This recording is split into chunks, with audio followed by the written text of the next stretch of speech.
this feeling inside. I'm not one of those who can easily hide. Alors, celui qui chante, c'est Elton John. C'est pas Napoléon. Il paraît qu'il a ses entrées dans l'hôtel qui est juste à côté. Qui est juste en face. En face de la colonne Vendôme. Tout à fait. Restauré au bout de combien de temps C'est que la colonne Vendôme, attends, c'est pas tellement ça, c'est que c'est le monument en bronze qui est le plus gros, le plus grand et le plus énorme au monde. Je vous dis, au monde. Ça se trouve à Paris. Non, parce que si vous voulez me faire l'histoire de la colonne Vendôme, alors je vais vous dire, vous savez ce qu'il y avait avant qu'il y eut la colonne Vendôme à Paris, avec quoi? Il y avait une statue équestre de Louis XIV au cœur de la place Vendôme. La Révolution a foutu la statue en l'air. Donc Napoléon, après, est devenu au pouvoir.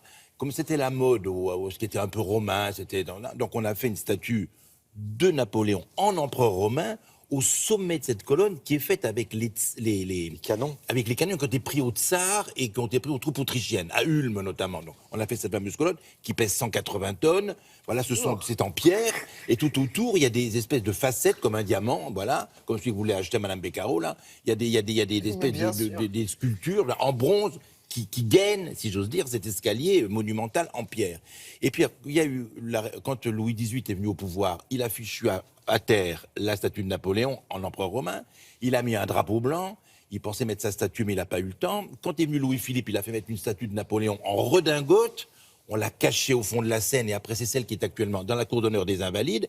Et il a fallu que Napoléon III revint au pouvoir pour qu'il installât une nouvelle statue, je veux dire, en empereur romain. Donc c'est celle qui est là. Henri-Jean, vous qui ne vouliez pas faire l'histoire de la colonne Vendôme, il fallait mettre la première. Vous vous débrouillez pas mal. Alors elle est entièrement elle est restaurée, cette colonne Vendôme. Qui s'en est occupé? Alors à l'initiative du ministère de la Culture, mais vous ne me coincerez pas, à l'initiative du ministère de la Culture et du comité Vendôme, et c'était payé 1 450 000 euros. C'était payé par Mohamed Al-Fayed, qui est le propriétaire, on va pas nommer, de l'hôtel Ritz qui est en face. Il y a d'autres très beaux hôtels dans le quartier. Il y a le grand hôtel intercontinental de la rue Scribe.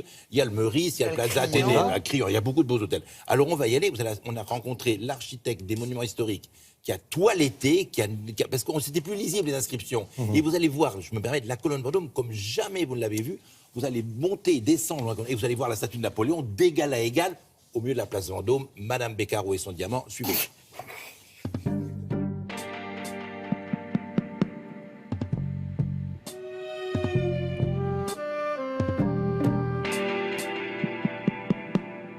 En 1799, Napoléon, qui n'est encore d'ailleurs que Bonaparte, est en Italie et son rêve serait d'emmener avec lui la colonne Trajane. C'est cette colonne que l'empereur de Rome avait fait faire pour célébrer une grande victoire contre les Daces dans les années 100. C'est à son retour de la campagne d'Allemagne, donc Napoléon donne cet ordre en 1806 de réaliser cette colonne, qu'il va faire réaliser avec des bronzes de canon pris à l'ennemi, et l'ensemble de l'ouvrage sera terminé en 1810.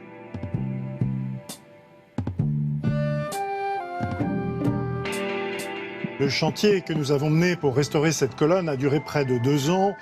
Le sujet principal était d'abord de comprendre les altérations que l'on trouvait sur la colonne et qui la rendaient totalement illisible, notamment dans ses parties basses. Alors c'est une équipe de restaurateurs très spécialisés, ce sont des gens qui travaillent spécifiquement sur la restauration des métaux. Et nous avons eu entre 5 à 10 personnes à peu près qui se sont déployées sur l'ensemble du chantier.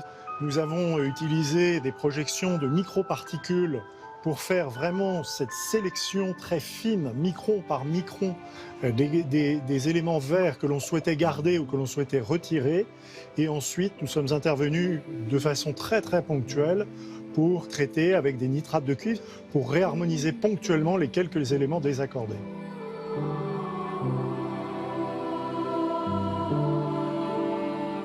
Le défi était vraiment d'obtenir un échafaudage qu'on appelle autostable. En aucun point il ne devait toucher la colonne, mais était capable de bouger en fonction du vent sans jamais venir heurter l'œuvre.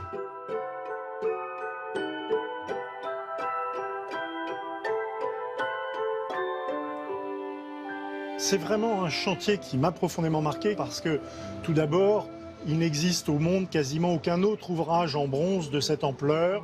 Nous avons fait quelques recherches, aucun en Europe, aucun en Amérique. N'oublions pas que la Statue de la Liberté n'est pas en bronze mais en cuivre. Et nous avons juste trouvé 2 Bouddhas en Chine d'une 60aine de mètres, sachant que la colonne fait environ 43 mètres.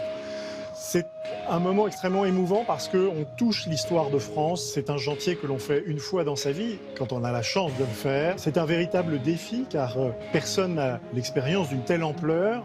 Il faut construire son savoir, le développer pour le mettre au service de l'homme.